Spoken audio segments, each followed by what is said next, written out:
Welcome back to your favorite podcast, But Do You Have a Real Job? With your host, Mario Mitchell. It's me, Mario. Cool. Well, anyways, what's been going on with you over there? Nothing. I'm starting to work on this new song for Valentine's Day. So I guess to make that like 4-week release, you gotta upload it 4 weeks or so, or 3 weeks before the release date. So I gotta finish that in December. So I don't know if I'll make that deadline. I'm always seem to be a piss poor planner, but I'll try my best to finish it. I feel that you're already planning out new music, even though you just put out a whole EP. Yeah, right. Yeah, Don't you hate that? Yeah, yeah. I mean, I know now. Just I feel like recently there's how it goes is just being an artist. There's waves of discouragement and hope and motivation and all that. And so I feel lately I was discouraged and like something had to change or something doesn't feel right or real or something. And I've thought for a long time, but haven't looked at it like the merch has to really be happening. There used to be some buzz.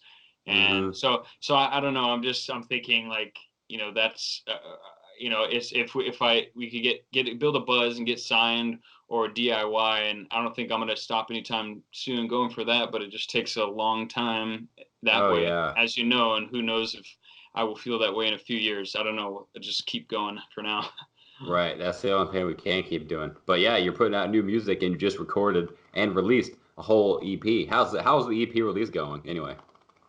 I think it's going pretty well. I mean, it's hard. I was hoping that more of the songs would be picked up on Discover Weekly, but I guess there was one that Not Having a Blast song got on that one, and so it wasn't it's just a lot of money to release, and so it's hard to not get on those playlists or whatever the algorithmic playlist. But I guess one of them got on, so that's okay. And yeah, that's good. And one bad thing about their little thing there, because whenever you submit, right, you do it through the Spotify for Artists or whatever that is on their website. And the sucky thing is, whenever I uploaded my EP, they said if you want to submit a song, you can only submit one song. Oh yeah, and then you can't submit another one until it releases. I'm like, oh, come on, guys, that sucks. But I put Monsters on there. I was like, we'll see. Hopefully you guys will pick up Monsters and drop it on some playlist. Well, that's a sick song, dude. I got to give it to you. Like that one, and hearing it, I felt, I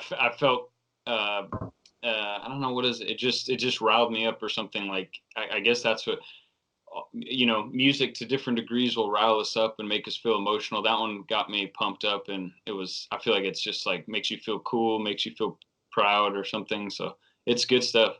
That's cool, man. Thank you. That's cool. Yeah. I was excited for the EP. You're in the middle of rolling it out, right? Yeah. I just dropped Monsters today, and that means I got three more videos left to drop over the next 3 weeks. You have a video for every song? Yeah, I actually have one video left to film, but I think I'm gonna do something really, really simple. Like it take an hour or two to film. Just be quick, make it look cool. I don't know exactly what I'm gonna do yet, but something cool. Dude, your fucking EP though rocked. I'm surprised it didn't get picked up more on the playlist. Oh, thanks. Yeah, I'm glad you liked it. It's like you always, I mean, I know what I'm talking about when it's like you put something out and we're always hoping that something's gonna happen more than it does. And so I don't know. So I have doubts of being like, is this was I honest enough? Was it do they not like it anymore? Or I don't know what, but I mean, I think that it's, there are people sharing it. And so I know that it's not liked, but I'm just, always have doubts, but right.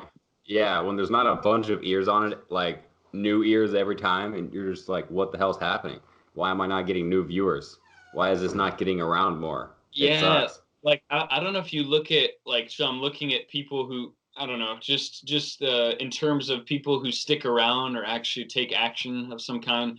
then like I feel like I'm doing all right with like the percentage of people, which is like 2%. You know, it's supposed to be a really small percent of people that actually like stick around and make a next action, take a next action. So, but then so I'm wondering if it's we don't have enough exposure, like, and it costs money to get exposure, or you just go viral, but it's like so rare to go viral Right. or something. It's like so it's hard to get. Yeah, Especially in today's world.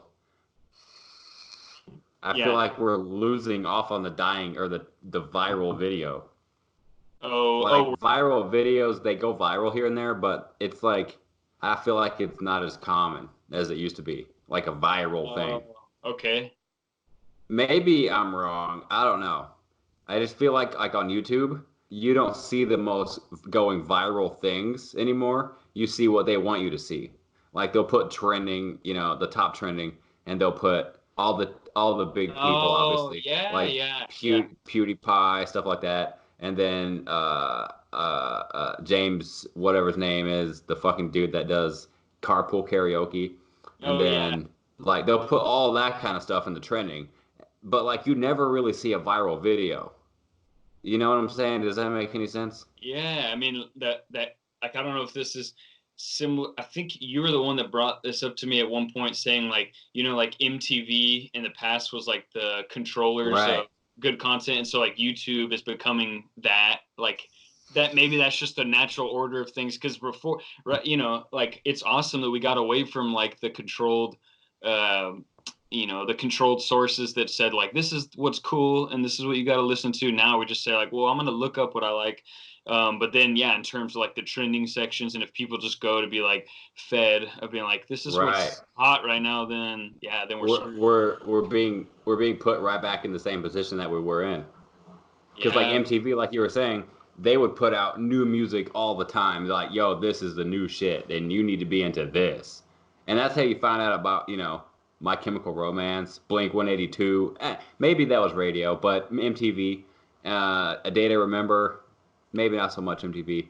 Bands like that. Like you watch MTV, like Puddle of Mud back in the day, they were on MTV all the time. Just bands that you learned about when you were a kid, you were watching them on MTV.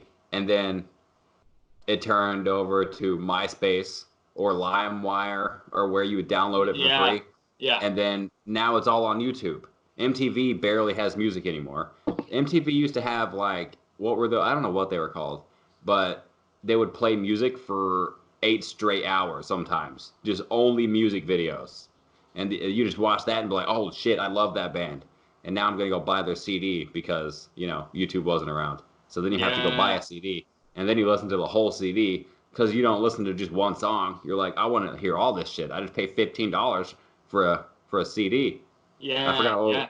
I forgot what we were talking about, but yeah, it's weird No, the way the world has turned from TV and mainstream media, and now it's all on YouTube and the internet and Facebook and social media. It's just kind of crazy. mm-hmm. Yeah, interesting. um, yeah. So, what else? I'm curious to hear. I know you've had some good guests with your podcasts in the past that I've listened to, and I'm like, that's pretty sweet that Mario got a hold of this person. It's just like you connect with all these random people, but they're all like Hmm. kind of they're succeeding in their own way, and whatever. Right. Yeah. And yeah, usually it's just emailing. I'll just email somebody and say, "Hey, what's going on? You should come on my podcast." And then a lot of the time they don't email back, and they're like, "Nah, whatever." But a lot of other times they email back and they're totally down. So that's pretty cool. Yeah, that's And when you're awesome. doing other podcasts too, it just makes you look a little more better. So they're more liable to come on. Oh yeah, exactly. Yeah. How long has your EP been out? Like a month, maybe? It's been yeah, so the first single was out on September 13th, and then the EP was out on October 18th. So I guess it's yeah, over a month and a half almost. That's pretty cool. I want to know how you recorded it? Like, how did you write it? How did you record it? And how did you get it released to the point where it's like ready to rock? I'm ready for the Mm, people to hear this. mm-hmm. That's a good question, Mario. I'm trying to think. It's me, Mario. Yeah. So how was it written? It was mostly in the usual spot in this little shed that I'm at, or some of the stuff was in my old apartment, and I just it's just a lot of it's MIDI, and then got a drummer to play the MIDI drum parts for 3 of the 4 songs, and then yeah, I was saying what else? Oh, and then I went to Sean O'Keefe's house, that producer, and we worked together at least like 5 or 6 times together in the same room, and so that was a different story. As you know, working with a producer, it's different than just shipping it off to mix. He was actually giving his, he was giving his opinion on like the building of the song more so than just like, hey, let's make it sound huge. And so Right. yeah, that was nice, and that was really awesome experience working with them. Like it's cool working with these producers that just have experience, and they're confident about just certain aspects that I wouldn't even know about. So yeah, that's awesome. And I don't know if that was your So any. how did you did you record all the music first before you went in? You said these are all my songs. I want you to work with me on these songs. Yeah. At first, he was just like, "All right, just send me a Google Drive of like all your ideas in the making."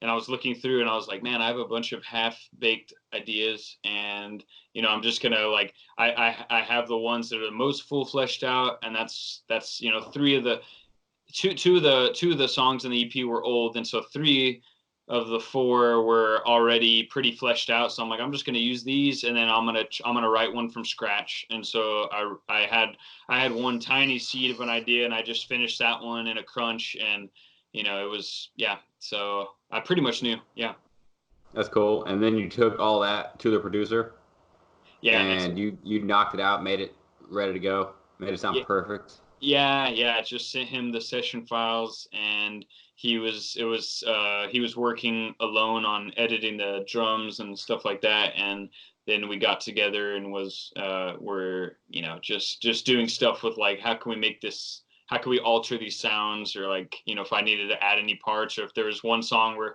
the groove was not working, so he's like, this beat's not working, what are we going to do with this? So yeah, we redid some of it. That's cool. Yeah. That's, yeah, it's cool to go in with a producer and actually work with them side by side instead of working by email. Yeah, I know it's better. It is better because it's just I don't know why, but I mean I think that just nobody knows what's going on in our heads as well as we think they do. So it's just when I've worked with people long distance via email, there's always like something lost in translation, like they're not understanding what I'm trying to say. So Right. in person is better for that. Yeah, I Um, enjoy it. Yeah, working with a producer. Everybody needs one. yeah, yeah, it helps. It So does. he mixed it, mastered it, and all that good stuff, and then dropped it on the iTunes. Yeah, and then upload it, drop it on iTunes. I didn't make like for the other EP. I mean, you never know why it doesn't get on Discover Weekly or something like that. But then, I know that I literally was uploading it like a week before it was released, and you're supposed to give it like at least 4 weeks. So that Right. it was not planned for right. And like I guess my label, like there was I just unexpectedly there was issues with that with the money department there, and so I unexpectedly had to uh, pay last minute and like try to scrounge around for the money, and so it didn't seem like the best move right now to make an EP, but that's all good. It was like a good experience, and I guess we do what we can to make it the best it can be. Right. You said you had a label that was gonna give you some money or didn't, I guess. Yeah. Oh, yeah. I mean, I don't mean to. This is not at all bad mouthing the label because it What's the was. label's name? We're talking shit on this podcast. Fuck that label. no, I'm gonna get my people on it. We're gonna no, have no, a fucking person go down there. no. No, It was. I know you always had my back. Yeah, it was just the Storm Levy is like she pretty much runs the label, and she's awesome. She's like what you mentioned before, like how do we find a manager? I feel like she's pretty good at that. just be talking with people, which I'm not. And so she's great in a lot of different ways. She's a publicist, but then I think there was like marital issues with her and the co-owner, who was the husband, and so there was something got lost, and they were in the middle of a transition. So anyway, I just kind of, it was kind of like a self-released thing because of that, and so but it was, that's all good. Are Mario, not to change it abruptly, but so how does it work with when you were paying for your EP and working with your producers, everything all squared away? Oh yeah, you mean like money wise? Yeah, that. And Oh yeah, I paid all that tracks. off. Yeah. He's, when you work with somebody that works with people that get fucked over all the time, that they fuck people over all the time, especially in the music industry, everything is always wishy-washy. It's never like 100% this is what's going on. Yeah, Especially with yeah. bands and artists, they never know. So they're gonna hit up a producer, yo, we're wanting to put out a song and we got, 5 dudes and we're all happy and we're stoked and we're in a new band. And then they're like, we want to record. And then he says, all right, so this is the day we can do or whatever. All right, cool. And then they're like, all right, we can't really pay until we come or whatever, but we'll pay for sure. And he's already like, no, no. And I'm using this as an example. This isn't real. And he's like, no, I don't think we should do that, but I'm gonna let you do it anyway, right? I'll let you pay when you come in. And then Yeah, the right. person, and then like 2 days before the studio session, they're like, oh man, our drummer's girlfriend's cat died, Oh and yeah. and we can't make it. We don't have the money. So pretty much when I work with Kevin and people like that, like video people, usually they want the money before you even get anything. So you usually got to pay for all that up front before you get the finished product, which is Yeah, fine. yeah. Right. So yeah, before I even got the finished product, it had to be paid off, which was not fun, not easy. What Mm, month is it right now? Like December? Dude, this year's yeah, been flying. I yeah.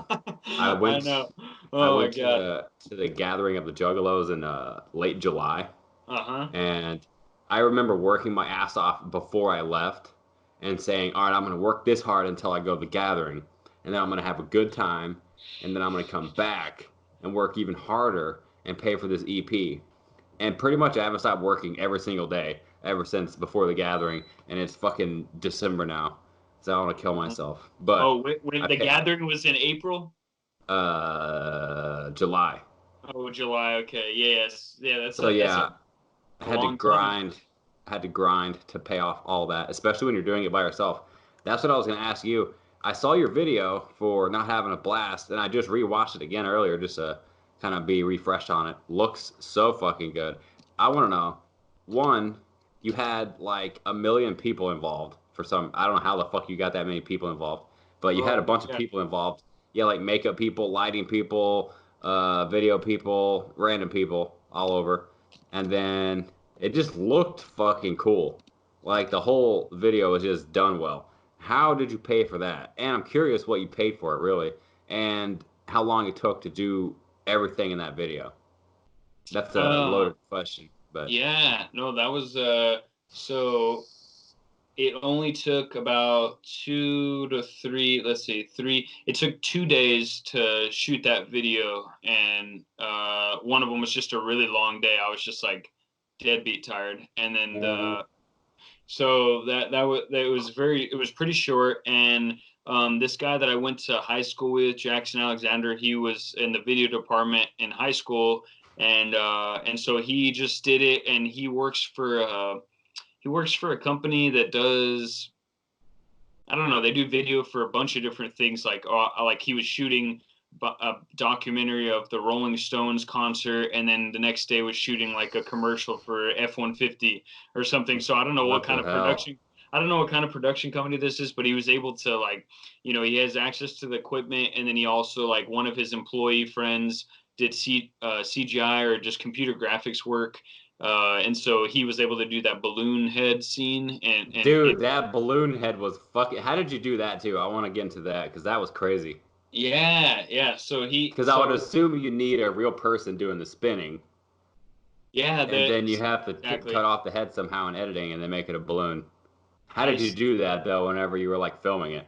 I must not be as interested enough to get to the bottom of it, because all I know is that he did one scene where I was just spinning around, and then the other scene was like it wasn't really me spinning around. It kind of was, but it was just like a white t-shirt on a coat hanger with didn't even know, yeah, with a balloon on it, like with a real balloon, and it was just kind of like waving around, coming up and down. So I think you're right. They did do similar motions, like spinning around and then getting up from the ground, but just with a white t-shirt and a balloon. And then the other scene was me doing the same thing with a red mask. So somehow he superimposed those two scenes on top of each other somehow. Right. That makes sense. Yeah. That's crazy. How Yeah. much did that cost? Let's be real. Oh, so It looks like it would have cost thousands of dollars. That's great. That's wonderful news. No, so I think, I probably should try to give him more money. I think it was like $200, and I I meant think, like for the whole thing, like up with props, with the video people, with the makeup people, with everybody that was involved at the end of the video shoot. How much did like the whole thing cost? well, he basically, I guess he has a company called Missing Mesa, and Mm-hmm. and he just started that, and he just has friends that are all in that kind of like, that's like his friends are the type of friends where he just does work with them with video stuff. So it was all free. Like everyone was willing to work for free, I guess, with him. What? Right, And, right. and and I gave him what I could, and I probably need to give him more money. I think it was like Mm-hmm. 250, 200. So yeah, Damn, man, that's fucking crazy good. yeah, Because I I know. saw that it at the end said something like Missing Mesa Productions. I'm like, who's that? Yeah, So right. did they come up with the idea for the video, or did you come up with that? They let's see. I think Jackson came up with the majority of that. Like I just gave him the song, and I said, I just want I don't like me not having a good time in social settings, and that's it. And like the live scene at the end, I'm like, we need to have a live shot. But besides that, it was all him. He just had some wild ideas at first, and then we had to just cut down. So anyway, that was that. That's crazy. I need to work with that guy at some point. Yeah, I'm sure he would love that. He's down. And He's a you've had really a good lot of creative force. you've had a lot of different locations, right? It looked like it was a lot of different places going on. Yeah, let's see, where did we go? It was like a grungy parking garage, and then like we went out to like some lake area and to a restaurant area, and then I guess the other scene was just me under a bridge and in like some weird tunnel location that he went to some kind of like private cryptic party one time, and then this time there was nobody there, so it was like freaky. He forgot his light, and I was there, and I thought there might be somebody living down there because I heard noises. It was very Dude, yeah, no have you joke. heard of the fucking sewer people? I don't know if there's No. if that's what they're called, but there's like people. I don't know where it's at. New York, Vegas, LA, something like that. But Yeah. where they live in the sewers, I don't mean like they crawl in the sewers and sleep. I mean they literally have like full-blown apartments in the back of those sewers. Obviously, they're in sewers, so you can't expect much out of it, but they got walls and fucking beds and rooms, and it's weird, man. I don't know if it was a Netflix documentary or a YouTube video, but it was weird. Like full Man, on. like, I couldn't imagine. So yeah, I'm surprised you didn't see somebody back there moving in. oh my God. Yeah. Like, it's so sad to think that people who live like that, and also pretty interesting if they just go all out, like you're saying, they just like make Actually, now that I think about it, it was Vegas. Yeah, oh yeah. they moved there, lost all their money to gambling or whatever it was, and then they get addicted to drugs and bad shit, and they get in there. Yeah, that would suck. Oh my God. Yeah. So Yeah. yeah, it's good you didn't run into any of those people. You ever been to LA? I have been a long, I mean, I used to go as a kid, and sometimes when going to Disneyland and stuff, and so that's my only experience. I haven't really experienced the adult life of LA, I guess. It was all just as a kid. Have It, you? it, yeah, total garbage. I was like, When did you I go? was actually kind of shocked at how nasty it was. When did I go? It was a few years back. I can't remember exactly when. I think I was playing I don't fucking remember what I was doing. We were gonna go. We were in Vegas, and then we said, "Yo, let's take a bus to LA for a day and go watch The Price is Right." And the whole experience in LA just gave us a bad vibe. We're like, "Yeah, let's just go back to Vegas. Let's get the fuck out of here." Wow, But really? we went to this like we were downtown, and it was like haggard people everywhere, weird homeless people everywhere. Like just made a camp, just camped out on the fucking street. And I didn't go to Skid Row, which was apparently like the area where there's like blocks of homeless people just literally taking over the sidewalks. But Whoa. we went to the Walk of Fame. I had to call it the Walk of Shame after leaving it. But the place where they have all the Hollywood stars, it just smells like homeless people took poops and pissed everywhere. Really? It Is that next to stinks. is that next to Grauman's Theater or something? Is that what you're talking about? The stars or I like? couldn't remember. I don't know what was around. I just remember it being where the place where all the Hollywood stars were, where you Oh could, my God. take pictures, and it just smelled like shit. Oh I my hate it. God. I know it's a real, yeah, that's a whole nother political issue. Like, what's the best thing to do? But yeah, Right. If I was there, I'd fucking be like, get the fuck out of here. Go somewhere else. But, it's hard to go somewhere else. Uh, there was yeah. some places where it was so cold that they were giving homeless people bus tickets to anywhere else that was warmer. So they would like buy them a bus Oh ticket to yeah, like California or Texas where it wouldn't be as yeah. cold. They still do that. Oh I've yeah, they do. I've heard about other cities doing that where they just pay for their bus tickets to get out. Yeah. I mean, I don't know what else you're supposed to do. Like, I obviously don't want those people out there, but I don't know what the fuck to do. Yeah, you're right. I mean, like that's everyone's dilemma. We don't want people out in the streets, and then we don't want it to be flooded with like it could be a safety hazard. Like if people go in the streets and then Oh like yeah. there's needles everywhere, and like look what happened to Seattle. It's like they call it Free Seattle, and it gets that name. Hmm. So San yeah, Francisco is the same way. I yeah, watched this YouTube video where the mayor was walking down the streets, and there was literally shit everywhere for one, and like poop, like human poop in the streets and on the sidewalk, and yeah. because they just shit, they can't go inside anywhere because nobody wants homeless people using the bathroom, so they just shit in the streets. And this video is walking down the street with the mayor, and right in the middle of the video, there's some dude shooting up heroin right in the middle of the video. Yeah. And she just looks at him and just doesn't even think anything of it and just keeps walking. I'm like, what the Yeah. hell is wrong with Oh, you right. people? Yeah, it's not illegal. Oh, it's illegal. They just don't give a fuck.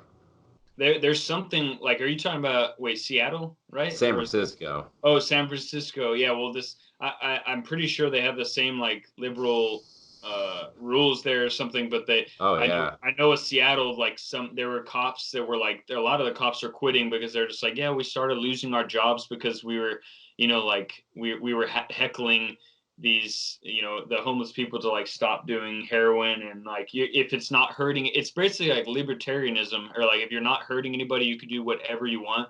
So Right. that's the impression I got from the Seattle people, where they're just like, we couldn't do anything to them because they weren't hurting anybody. I don't know. Yeah, maybe it is. No, you know what, it's not over there. It was not legal if they had a certain amount, like they could have like less than a couple grams, you know. Wow. Yeah, That's crazy. right. And yeah, it's crazy too that I don't know about Seattle, but San Francisco just banned flavored vape juice or whatever. Can't even buy it there anymore. But Oh, you can do heroin and take shits in the middle of the streets if you want. You just can't buy flavored vape. It might kill you. uh-huh. What the hell? I don't know what's going on with these people, man. These people are fucked. But go back to the normal conversation. Before you even put this EP out, I don't know how you fucking did this shit, but you got featured in a BuzzFeed article, and it wasn't like an article though. That's the thing. It's not like somebody found you and wrote about you. That would make sense. It was like you were in a thing where it said if you like music, take this quiz and we'll match you up with some music that we think you'll like. And you just happen to be in the mix of bands that people were being recommended. Do Yeah. you know how you even got into that or what? Yeah, I know. Like, so I'm a big, what is it? Like, I don't believe in it's who you know, because I'm not good at it. But I know that there are people out there that say it's all about who you know. So in this case, it was somebody who I knew, and it was just it was purely like I did not earn that by any means. It was just some guy that I made. I was featured on one of his songs. He's called Axel Rad. I'm sorry, Axel Patience. He would kill me if I. So he Axel Patience. He was in Austin. He's a one-man band to pop music, and he moved to New York, and somehow he got a job at BuzzFeed. So when he was living in Austin, I remember getting him like a festival gig that paid, and he was really happy for that. And so then he went to New York, and then he's like, "Hey, I work for BuzzFeed, and I just like slipped you on this quiz." And so I'm just like, Dude, yeah, like, that's fucking dope. right? Like he didn't need to do that, but I mean, I think that he appreciated something. So I feel like it's an example of something that I feel like you're good at, where it's like you're not trying to like be a jerk to anybody. Like if anybody is trying, then you want to help them out if you can, and if it's not hurting you, like you're not trying to destroy anybody's, success. So then, yeah. So anyway, that's what happened. Very simple. That's very cool. But yeah, just like you said, it's not maybe all about who you know, but sometimes it just really helps. Yeah. Right. That's Yeah. crazy though. Do you know how many views or streams you ended up getting out of that, or not really? No, I don't, but I know that I know Like, when were you getting more streams when that came out, or yeah, you like know? I don't know about the stream count, but I know that there are people who are commenting, and there are people who are commenting on the YouTube videos saying like, who came here from BuzzFeed? And there was a good amount of people that came and was like, yeah, I found it from BuzzFeed. So I know it was good for him. I think he stuck his band in there too. So it was like when I went to his YouTube channel, it was like crickets to, like a lot of people. Like, I mean, I don't know, maybe 400, 500 people that came Right. for him. So yeah, I think that he slipped me in on one of them, and I think he was on it a lot. So yeah, it worked for that. That's cool. Yeah, that's good. I That's know. crazy. Yeah, that's how we like this stuff like that. Like when I was watching a interview of a band called Nothing Nowhere yesterday, and he was just talking about the way he got like his record label calls, and it was just like I got featured on the front page of Reddit, and that's all. And that was his Right. way. So it's like, how did he get that? There has to be some. It's either like this BuzzFeed thing where it's like it's who you know, but it did only so much. And with him, like it's like he built up enough people talking about it to get featured on Reddit, and then all of a sudden, boom, everybody knows about you. Right. That's the thing. Yeah, like that's the thing we were talking about with like a manager or a label. The whole problem is nobody knows who you are or me. You know, if more people knew, then more people just by basic math would enjoy the music and be fans. Yeah. But we're not on the front page of Reddit. But even that BuzzFeed thing, that helps. Now imagine if you had that going on with 100 different other things that had nothing to do with BuzzFeed. Imagine how much more traffic would be coming in if you had 100 of those things, even 10 more of those things. That's where Yeah. it's at right there. I know, right? It's so. But I feel like that's where a manager comes in and they're like, all right, I know what the hell to do. I'll make this happen. Because I mean, I try to do as much as I can, and I'm sure you do too. But there's just only so much I can do in a day, and only so many ideas I can come up with. And Totally.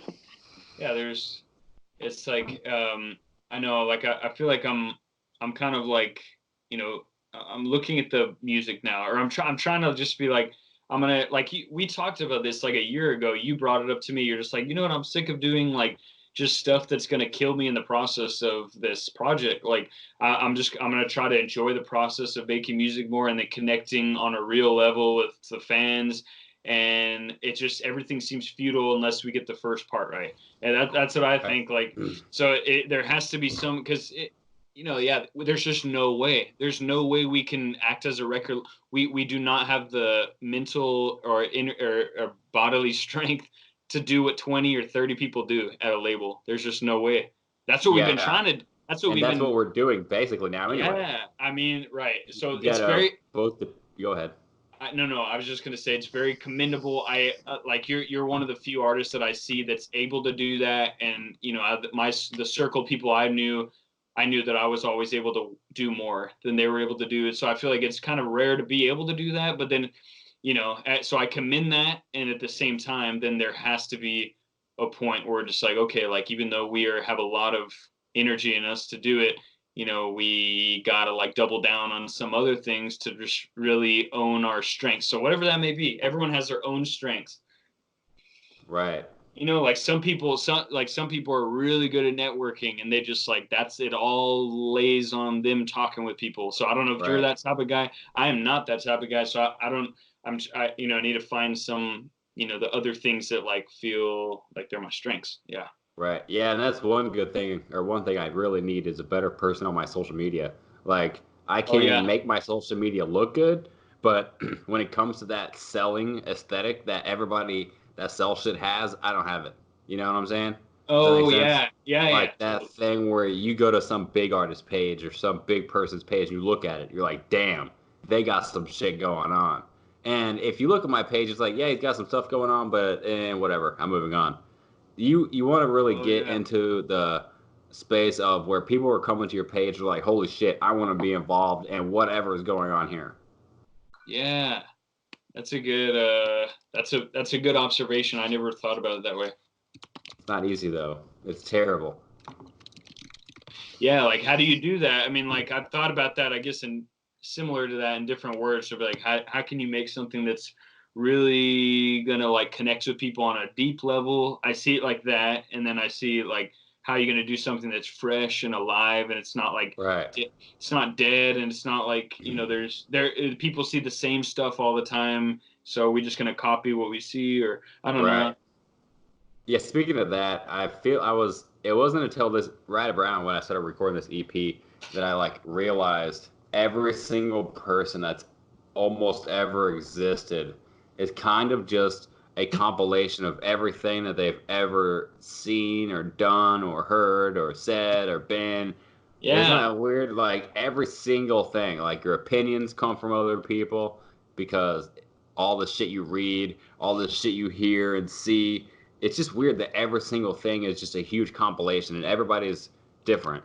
So everybody's taking in different information and putting out new information differently than other people. I don't know. Yeah, I know. That's such a good point. Yeah, like that's what makes us unique, I guess. Yeah, musicians, like a lot of music sounds similar because everybody that plays music also listens to music. And even if you don't want to sit there and say, oh, this music specifically inspired this song, the music you listen to kind of inspires your music at the same time, even if you don't want to admit it. Yeah. It just gets filtered in. You come out with this product, whether you steal or you don't steal, it's still like part of it. Right. Yeah, I try not to steal. There was a couple songs. There was one song in particular that I went in with Kevin and I said, what was the song? I can't remember what it was, but I said, yo, I want to rip this song off. I said, I want you to rip off the instrumental and I'll come up with some new words and it's going to be a dope hit. And I didn't even end up doing anything with it, but yeah, fuck that. I'll never do that again. Did he tell you like, Mario, that is not cool? No, he didn't give a fuck. He's like, all right. He doesn't care. Yeah, well, I mean, and to be fair, we weren't gonna like steal it. We were just like taking ideas from it. Like, yo, this is a good idea. I like this thing here. We should do that. Yeah, man.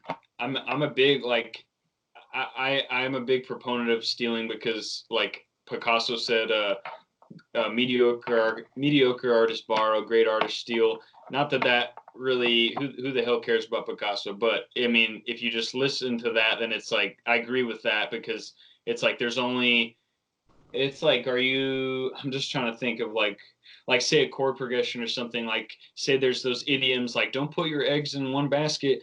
Everybody can relate to that. That's just tried and true throughout time. So like a chord progression from a song or something is like that, where it's like, well, yeah, there's like, or it's like, yeah, mayo and mustard, you use those for sandwiches. So what else can you do? You got to use that if you're going to try to make a sandwich with some parsley and, just random shit. So I'm a big proponent of like, there's only so many elements that are good that have lasted throughout time.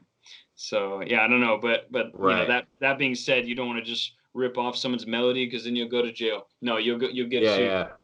a guy with a gun will come to your door. Get the fuck out of my car. You're going to jail. You ripped off Katy Perry. You fucking bitch. Yeah. No, but yeah, it's weird too because with music, I don't know about art, like painting and stuff, but with music specifically, there's only so many chords that you can fucking write. You know, there's only so many notes on a guitar, and there's only so many notes that are possible. Yeah, Like, right. so I mean, just the basic G, C, E minor, D. Every single band probably has a song with that chord structure somewhere in it. Every single one. And then if you listen to it, you know, you'll hear about all these people saying, "Yo, this band ripped me off. This dude stole my shit." And it was like, maybe he stole it, maybe they didn't steal it. But the fact of the matter is they made it their own thing and they made it better, right? Or not even better, just they made it their own thing. And I don't know, it's just weird how people get mad about it. Oh, that melody sounds Yeah. like my melody. It's like, yeah, you know how many melodies probably sound just like that? Yeah, right. Yeah. It's Yeah. like, even if I hear a song and I'm saying I'm gonna rip this song off totally, lyrics and all, if I do it in a way where it makes it my own song and better, it's like, who cares?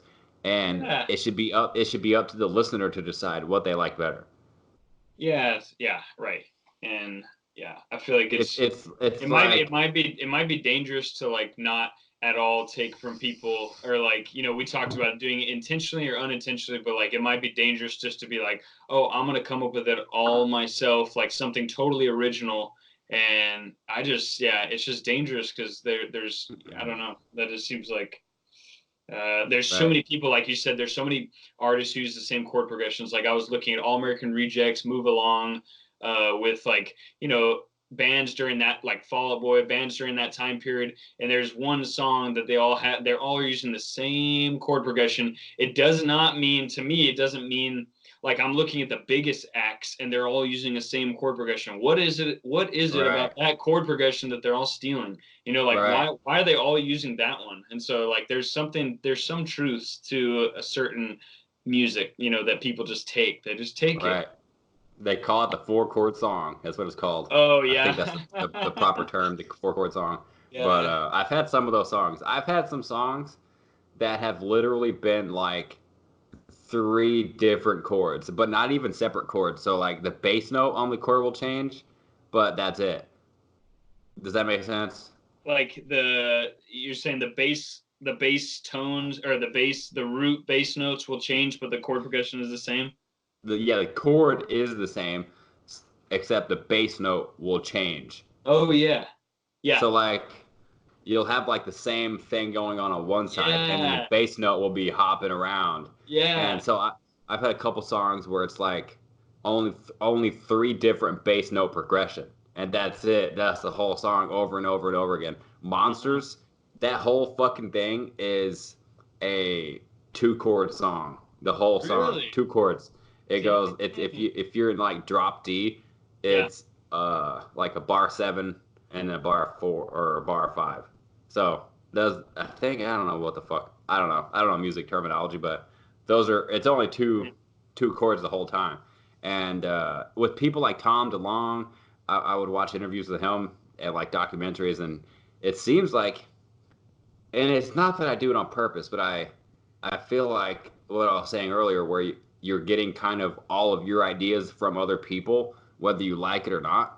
When I was watching this documentary, and he said that he got this idea, like what I'm telling you, where the same chord will stay the same, but the bass note will go to different Yeah. places. He He does was that doing the all same the shit, time. right?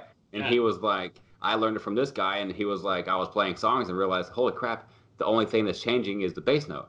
And then I'm Yeah. like, dang, that's a good idea, because when I started writing music, I'm thinking, okay, this got to be intricate. All this stuff has to be new and different.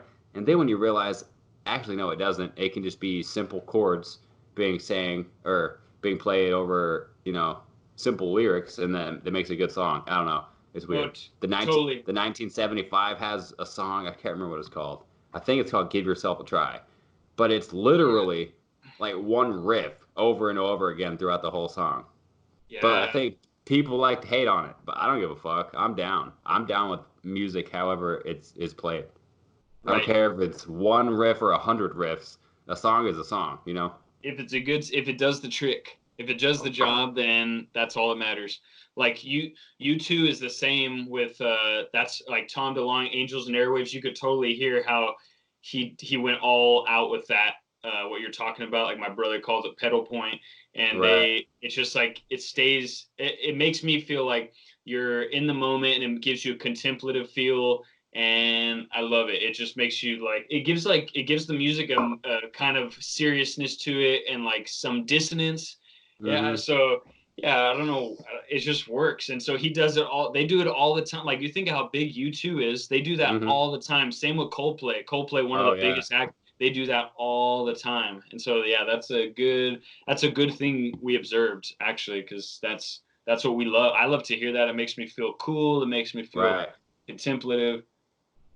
And a lot of the songs now I write, I just start on the keyboard, which I didn't even know how to play piano until I just bought this MIDI keyboard. I was like, well, I love piano. I want to learn how to play piano. I remember, I don't know if you remember this. I texted you and I said, yo, man, I really want some piano on my demos, but I don't know how to play piano. If I send you like my song, could you play some piano over it? And you're like, hell yeah, I'm down. And I Oh was yeah. like, nah, fuck it, I'll just buy a piano. And then I taught myself like a bunch of chords and shit. And Oh. so now I usually start, if it's not acoustic guitar, I start my demos with like three basic chords on the piano and then just right around that. Just the whole song just built around that. Okay. Yeah. Which it works for me. Yeah. Yeah, that's I know the keys is a good place, or actually I don't know how to play guitar, so I can't really say the keys is the only place I've ever ever have written anything. Yeah, So acoustic guitar is where it was at for me back. Man, I yeah. have so many demos with the acoustic. I'll listen to them, and they're like fucking 10 years old, and I'll be listening to them, and I'm like, what the hell was I thinking? But it's weird because, I'm sure you get this a lot, but, you get messages that say, hey, I really want to be a musician like you. How do I do it? And it's really annoying because these are a lot of the real answers that you're going to get, and it's real.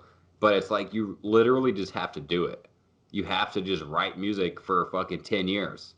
Yeah, oh And my gosh. because at first my songs were not good. And then eventually I'm like, okay, this one's okay. This song's all right.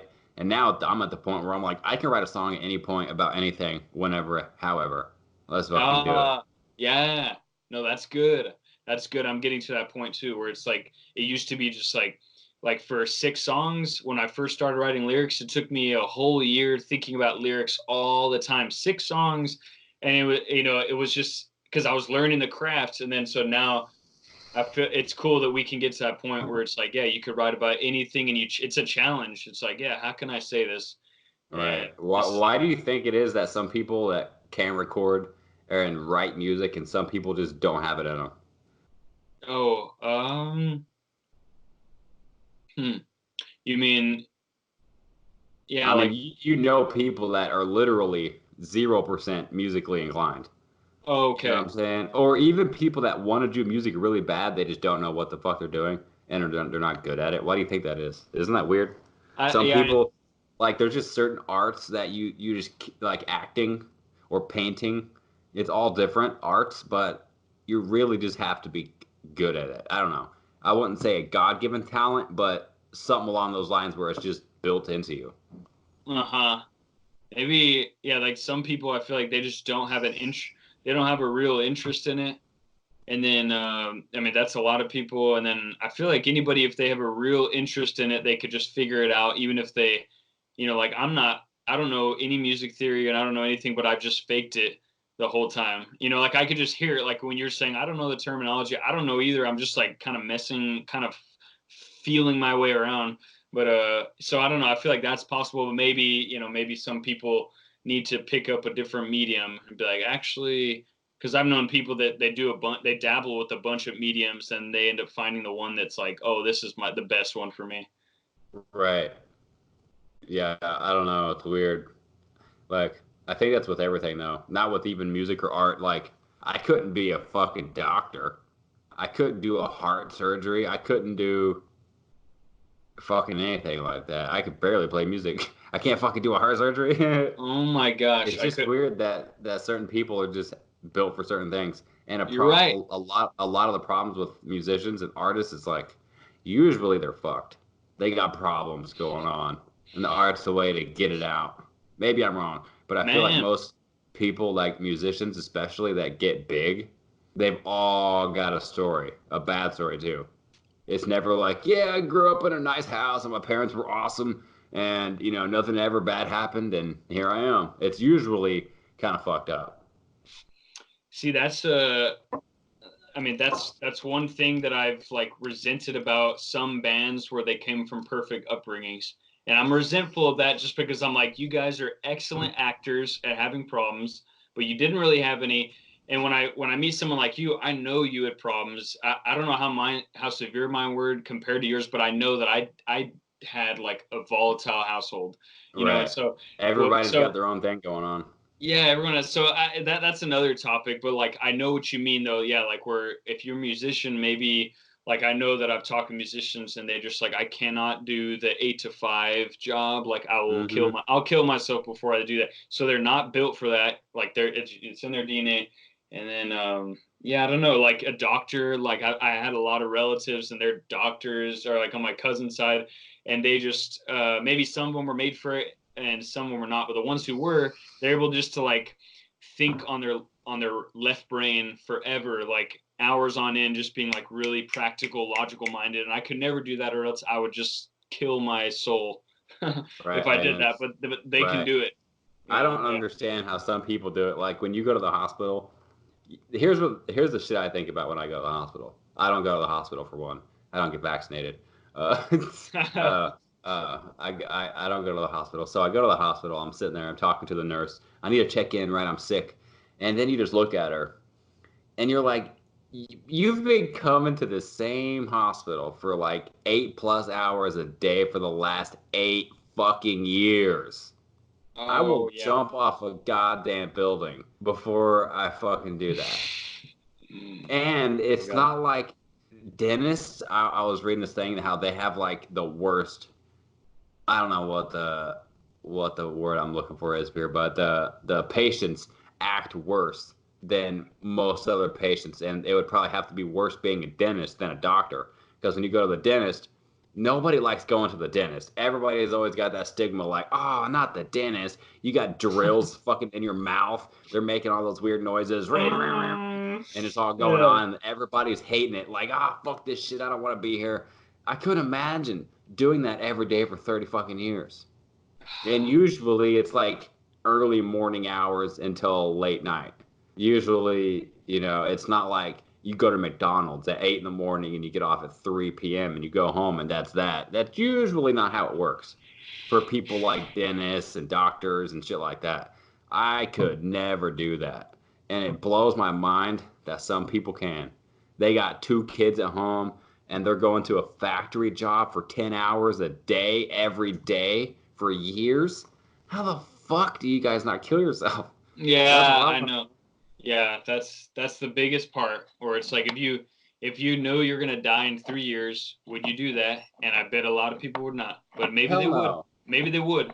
And that it just depends on how can we be honest with ourselves and be like, I hate this, so why am I trying to kind of like be secure in my life or just prove to society that I'm secure or so afraid, like because we're just like terrified that we're gonna just slip through the cracks or something. I don't know, but yeah, that's I would rather Right. die. I would rather die than do something I It's was just, not interested in. I wonder why that is. Like, what's going on in their brain? Like, our brain. And it's funny, too, because, like, other people like that will say, man, I couldn't imagine doing something that didn't pay me every single day or every 2 weeks. All right. Have a paycheck or have health care or, whatever it is. And that's when the real question comes in, Jeff. That's when the real question comes in. Yeah. But do you have a real job? Like, no, I don't have Oh a real job. What the fuck? What's a real job? That's all I want to know. Like, what the hell? yeah. But yeah, if Yeah. you're a musician and you do stuff on the side or an artist and you do stuff on the side to make money, like, yeah, yeah, but do you have a real job? I'm like, you Yeah. hate your job. You don't even want to go to your job and you do it every day. At least with music, I enjoy doing it. Even the stress that it brings me, I enjoy it. Yeah. Yeah. I would rather work doing my own thing, making 20 grand a year, than to work for some other dickhead making 50 grand a year. Like, fuck Yeah. that. I would rather make less not dealing with any of that shit. Yeah, you're right. You're right. Like, But with music, it's really hard to make money, unfortunately, in today's age. But it's not too hard, easy. Like, if you play a show, I played the show in Springfield recently, we got paid $40, which isn't a lot, to be fair. But we didn't even bring anybody really. We brought like 2 or 3 people, and we still got paid $40. Now, imagine if we're getting 100 people, 50 people every night. That's fucking money. But, it's yeah. not easy getting 50 people out when they're on their iPhones watching Pornhub. Oh, I'm jerking off, man. I ain't got time to watch your faggot ass show. Like, Oh my fuck. God. Yeah, wow. Yeah, I know it's so hard. Like I don't know. I don't know how to do that because I think that I've not I don't have faith in doing it the hard. I've seen enough musicians do it the quote unquote easier way, which is just the smarter way, which is the new technology way, which is you're reaching people online first. That's what I think that's like the way. If you don't do it that Hmm. way, I don't know. I don't know if it like it's the same to me. You're saying showing up at a hospital every day. It would be the same thing Hmm. for me to show up and tour for like 10 years to get like 10 people out, and then maybe the next time 8 people come out, and then what, and then the next Right. time like, oh yeah, 12. It's just so fluctuating. So there has to be a better way, or else it's not worth it to me personally. But maybe some people are just like all about it, and that's great Hmm. for Yeah, them. I'm not about playing to 10 people. I hate it. And every show I played with Purple Heart so far has been kind of small, and I'm like, fuck that, dog. This is why I really want to go to Los Angeles. I know without a doubt, if you and I both went out, even by ourselves, we'd pack the fucking house at a venue. Because I know there's so many people out there that want to see both of us play. But, in Springfield, Missouri, they're like, nah, I don't give a fuck. It's just Yeah. weird how that works. Oh yeah, yeah, like definitely. There's different cities like Austin. Like I've been looking at the water parks, and I don't know how, and even Palais Royale. I'm looking at their tour cycle, and they never stop through Austin. I wonder why that is, but I know that in Austin there's bands who played, and there's like, oh, you guys are too cool to like get into it, or I know that it's just hard to get people to come out. I don't know why. Maybe it's so saturated, but I know that's the case, and I'm just like, yeah, I don't need to be like trying to sell out a venue in my hometown. Like my home, I don't feel like loyal to this hometown at all. Right, me neither. I mean, I like Springfield and all, but it's like, I don't give a fuck about it like that. I want to go to Los Angeles. I don't want to live in Los Angeles, but I want to play there Yeah. badly. And I think if we play there like soon, we could get a lot of fucking people there. Not even soon.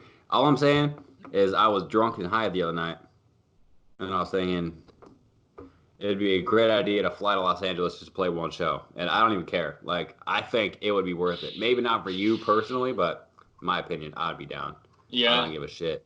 Just to play like one show, see how it happens. Because I think Yeah. a lot of people would show up. Like, at least 100 people. I'd be down to do that. It would just be then just the logistics of being like, okay, you get the flight and you have somewhere to stay, and then like getting a drum set Right. rented so you don't travel All with the that drum set. sucks. All that sucks balls. But it's manageable. Yeah. Yeah, I can't imagine why we wouldn't be able to do backline somewhere, like somehow get a hold of Hmm. a dinky little drum kit and be like, whatever, get our drummer to play that, and then Right. you know, Surely one of the other bands that I would just like, yo, let me PayPal you $25 and let us use your drum set. yeah, yeah, Like, seriously, like, all right, we're cool. I mean, if you listen to any music, usually you're fine with it as long as the drummer doesn't suck total dick. yeah. Weird times. But anyways, you put out an EP, you got a new EP coming out or out. You got new music coming out. But the whole thing is, you're doing this while you're married. Isn't that crazy? How do Oh you make yeah. time whenever you're married to do all this? Um, Maddie, she's she's busy with her job. She's getting her like counseling hours, which is like 3,000 hours of just like working with dementia people or so anyway, she's busy doing that, and so there's no real conflict. I know that when we were first dating, there was more of a conflict where I was just like, you, oh my gosh, sorry, my song is going on in the background. You better turn that shit off. Oh my gosh, no, my alarm. Yeah, so yeah, they um Yeah. So at first it was an issue, I guess, and then now we, either I don't work as much or she just got used to it and everything is okay. Right. That's Yeah. good. And I was gonna ask you who took your Instagram pics, but then I looked and it looks like she takes your Instagram pictures. Yeah. She takes all the pics. Yeah. Lucky. But those Yeah. pictures look dope. I think you're more lucky because you're in Austin. There's actually cool place to go around taking photos. Yeah. There's some cool places. There are. I honestly don't utilize them as much as I should. It's just kind of like, oh, we got to take a picture. Okay, let's just like stand in front of this wall and do it. But yeah, so that's Right. good. I guess it's good that she's got, her counseling thing going on or whatever the fuck you said. She's trying to be a counselor. Yeah. Yeah. She has to do it for 3,000 hours. Yeah. Like How long does that take? A couple years? she got her master's, which took a few years, and then it'll take like 2 years to really, it's like, it's rough. It was rough. Like she was dealing with like schizophrenic homeless people for a year. Oh shit. And they were like locking her in their house and being like, I can't take it anymore, and rummaging around in their like kitchen. Yeah, so she's stuff like that, and it was just not cool. Like that they don't like give any protection to these like, it's like, here you deal with like the people in society that nobody wants to deal with. You're going to deal with them, and you're not going to have any gun, or you're not going to have any backup. You're just going to be you with Right. a homicidal person, maybe. Yeah. Right. Fuck that. You make pretty good money doing that. Nah, probably not. I don't know. I don't know how the money works. No, I would assume probably not a lot. Not near enough. Yeah. So. But isn't it weird too? Like certain things like that. I mean, isn't it? I don't know. Never mind. I'm not gonna go into that right now. But it's just weird that like that's the thing that women like to do. I don't know how many men she would probably be working with. Probably less than. Oh yeah. Few. Yeah, totally. Like the counseling profession, I know that it's just way more rare for a man, and it's kind of like it's just one of those things where it's like, I'm not being anti-feminist for just calling like the difference between men and women, so Right. like, well, I know that if I've seen a counselor in the past that's a guy, they just don't have like, they're not as receptive as a woman is. I don't know why, Right. but that's just like if I sat down with you and your wife for 1 second, I'd be like, okay, she is a woman without actually hearing you or anything. I would just know, okay, she's a woman, he's a guy, just by talking to you for 1 second. If I didn't hear any voices or anything, I don't know how that works. I'm making a stupid example, but that's just women. They are. If I was a crazy person and I needed help, which I do, but let's say I'm in their position and I need help, I wouldn't want to talk to some dude. I probably want to talk to a fucking woman. They're more. I don't know what the word is. Nurturing. Maybe that's the word I'm looking for. But they're more caring, compassionate. Yeah. Men are not so much. Yeah. I know. Totally. I agree. Get off your ass, bitch. Stop doing heroin. Oh, I know. Women are all like, oh, it's okay. We're, caring. Men are not caring as much. Yeah, maybe women are like counselor is the title for that, and then a guy would be like a coach or like a drill sergeant or something. Just something like that. Yeah. Get off your ass, lazy. Yeah, that's a man for you. Like a man who's like, there's a Navy SEAL who had a podcast, and he's just like, I wrote a whole book on like how I escaped some kind of like camp where I was gonna die, and I just kept telling myself this mantra: stop being a bitch. That was his whole mantra. Wow, but that's a man's fucking reaction for you. Yeah, totally. A woman is way more emotional and way more, I don't know, what's the word? It is nurturing, but mother-like characteristics. Totally. Like that's why in nature in general, like without humans being involved in just nature with animals, the female always stays with the children, and the male always goes and hunts and doesn't really raise the kid, whatever animal it is, whether it's a bear or a fucking lion. I feel like males always do the dominant hunting and all the hard shit. Women always teach the children. And I don't know. That's what I was trying to avoid. I don't want to get into this whole argument in this podcast, but it's fine. It's just kind of weird that if you even, like you said, if you even say it, then you're against women.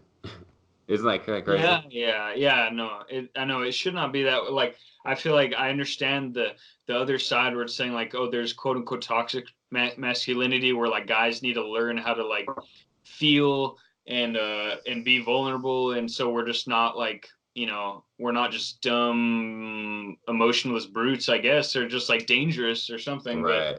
so I understand that, but then yeah, it's like we're built totally differently.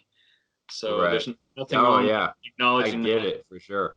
Right. And it's like, who the hell wants to feel all day? You know what I'm saying? Who wants to sit around talking about their feelings? I ain't got time for that shit. I got real shit to think about. You know? Yeah, yeah. It's like they're road bumps. Let's just get over it. And Right. yeah. But that's women for you. I watched this guy. I don't know if you probably don't know him, but his name is Jesse Lee Peterson. He's a No. YouTuber. He's not a YouTuber. He's a radio show guy, but he has a YouTube channel and they upload there now, full time. But he has a question that he asks people when he's talking to them, and I think it would be a great question to ask you right now. What, in your opinion, is a man? Um, let's see. My And first. before you answer that question, I just wanted to make a quick point real quick. I remember you saying something about toxic masculinity like a minute ago. And it's weird that so many people are so focused on toxic masculinity without actually realizing that none of these things that they're talking about actually have anything to do with masculinity. Like they'll say boys are boys, let them play, or boys are just boys. Like that's not a masculine trait though, technically, or at Hmm. all. Like just saying boys will be boys doesn't mean you're masculine, you know? Yeah.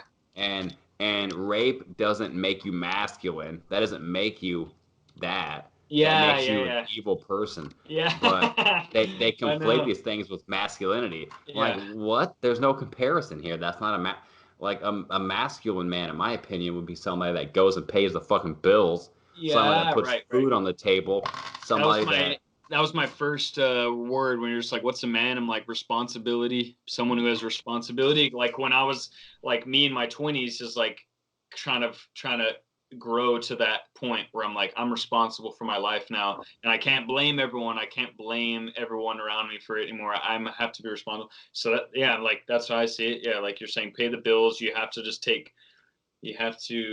take control, I know, and not just like sit there and like kind of blame everything. But I don't know. Yeah, right. that's Like if you're sitting there at home and you got two people, a husband and a wife sitting there, and you have bills due and you got kids in the bedroom, who are most people in society gonna say should get off their fucking ass and make the money? The man. Not one person in their right mind is gonna say, your wife needs to get off her lazy ass and go get her a job. Nobody says that. You need to true. get you need to get you a man with a job. That's what it always is. But I agree. If you're a fucking man sitting at home not doing anything, you're fucking not even a man.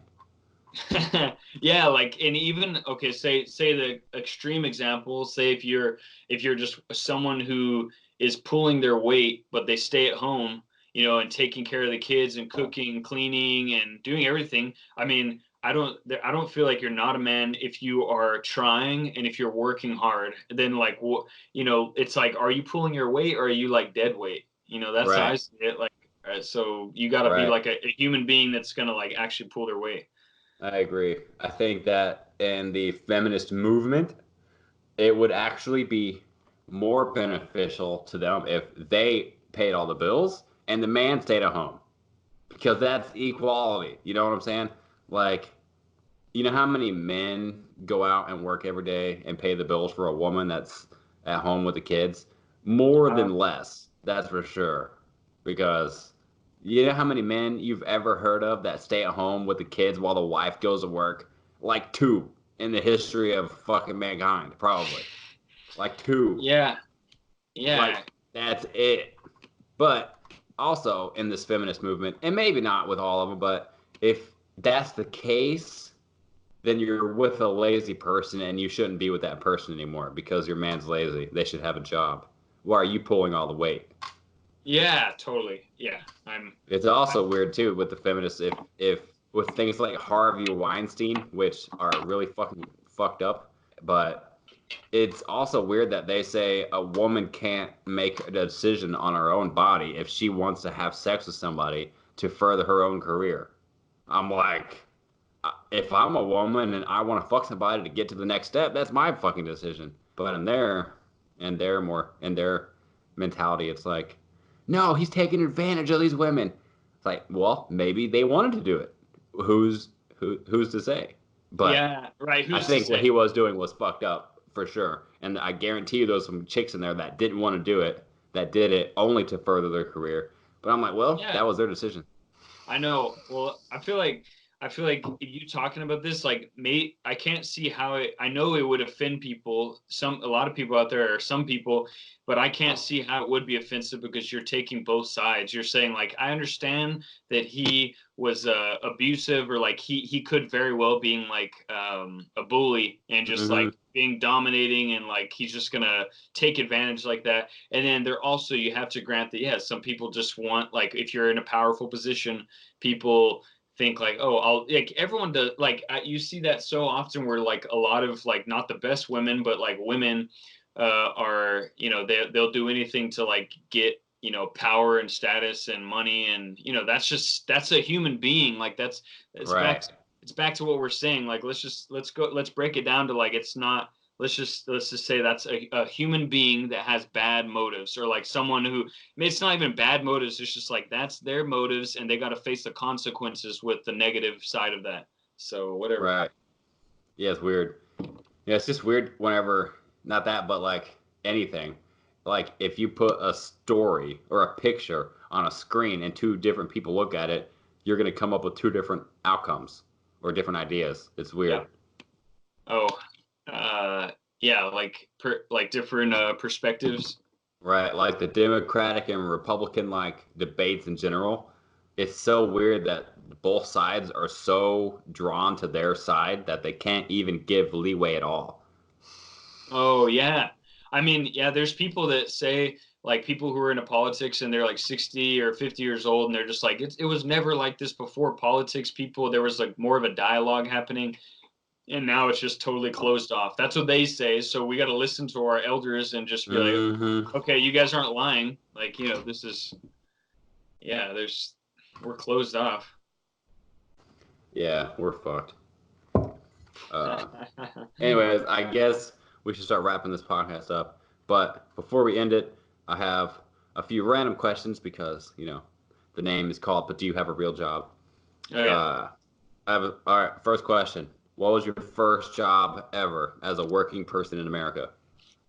I was a busboy at a Mexican restaurant. How old were you when you started that job? 15 years And old. how much did you make? Because that was a long time ago. I made 5.95 an hour, and Okay. then I got to like go ask the servers that for part of their tip money. So maybe that was an extra Yep. $50 a night. So maybe it would turn out to be like 10 or $9 an hour.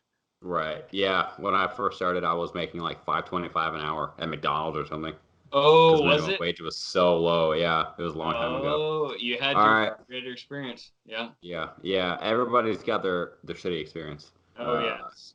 What was Speaking of shitty experience, what was the crappiest job you ever had? Oh my gosh. Like, I am the type of, I've had so many odd jobs, I can't even like, I can't remember them all, but let's see, the worst job. Okay, there's two, and I guess I don't care. I don't even care anymore like how it comes across. One of them was I was cleaning dog cages. I was cleaning dog cages. Like, So that, okay. yeah, yeah, just crap, and it was just smelled awful, and I don't know. I guess that was like the messiest, grossest. Uh, Another job, I was like, I wasn't technically Uber driving, but I was the driver for a prostitute. Oh yeah, I So think we talked about that before, where yeah, you would take her to where she needed to be, she'd always give you a tip or something. yep, I'm exactly. like, yo, bitch, you know what kind of tip I want, and it Yeah. ain't money. Oh my God. Yeah, maybe that wasn't the worst. I guess I'm thinking anything with customer service was just always like, um, oh my Yeah. gosh, I hate dealing with people who just like complain about like the ranch being like they're looking for the next thing to complain about, and you're like the person that they're gonna make feel like a loser. So I don't. Yeah. That's jobs for you. Fuck a job. What about you? I never had a crappy ass job really. Most of the jobs I had, I didn't mind. I worked at McDonald's, didn't mind it. Steak and Shake was fine. I worked at a water park. That was pretty cool because I was really good friends with the owners, so I would just kind of do whatever I wanted. Worked at Walmart for a little bit. Walmart wasn't too bad. I could have been a manager at Walmart. I was just like, nah. I'm trying to make money, like real money, not Walmart money. Yeah. So I quit and moved to Springfield, started buying phones instead. But I've had some decent jobs overall. What was your favorite job out of all the jobs you've ever had? Like, if you couldn't do any job right now and you had to pick one favorite job, you're like, all right, I'm going to do that. What job did you have that you would do again?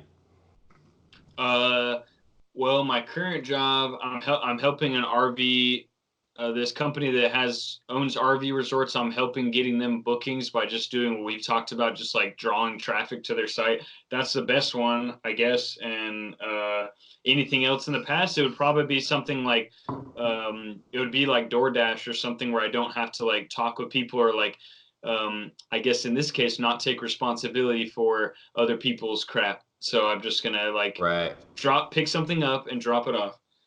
Yep. Yeah, with DoorDash, it's fun. It's just the same shit over and over again. Hey, how are you?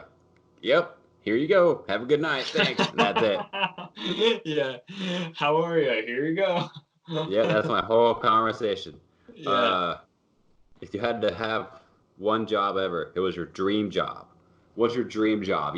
Let's just say you can have any talent in the whole world. You can do any job in the whole world that you want because it's your shit. What would that job be? Well, I'm thinking like something where I like get to like just create all day and just be kind of like a hermit for like 75% of the year. I guess what would allow that? An author or like a painter or a musician if you're just doing sync licensing or something. So probably one of those where you just get to like, create, but Yeah, you're a lucky gun if you get paid creating. Yeah. Yeah, no shit. It's fucking hard, man. Yeah. All right, and what is your current job? Like, what's paying the bills?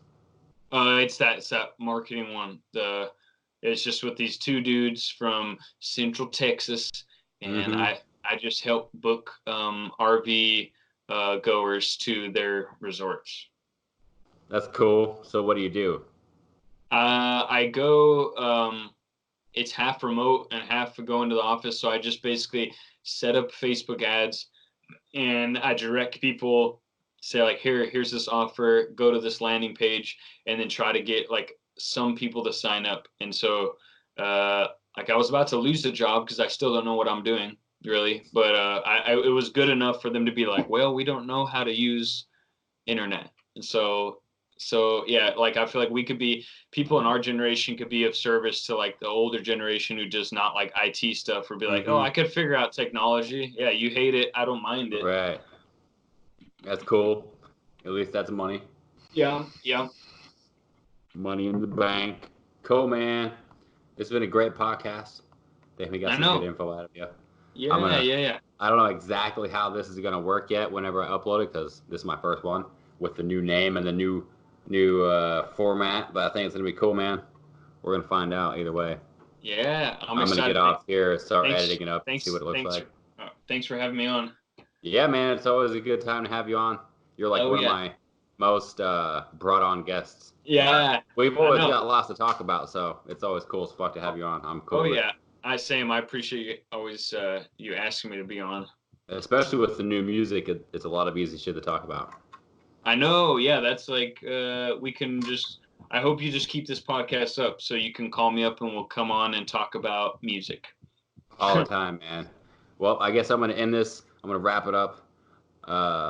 Thanks to everybody for listening. This has been Jeff from Demi the Daredevil. Actually, now you're the only person in Demi the Daredevil. How disappointing. It's okay. Oh, you got a 2-man band now, right? Yeah, not really, but yeah. Okay. We're making it work. All right. We're gonna have to play shows together soon. So if anybody's listening, wants to see us on tour, shows, we're gonna be playing soon together sometime. Yeah. I don't know when. We're gonna figure it out. So Keep your eyes peeled. Yeah. Yep. Thanks again for listening, everybody. You rock. Thanks, Jeff, for coming on. You're Thanks cool for as having me fuck. on. See Hope you guys later. love this podcast. Yep. Have a good night, everybody, and peace out, man. Peace out. But do you have a real job?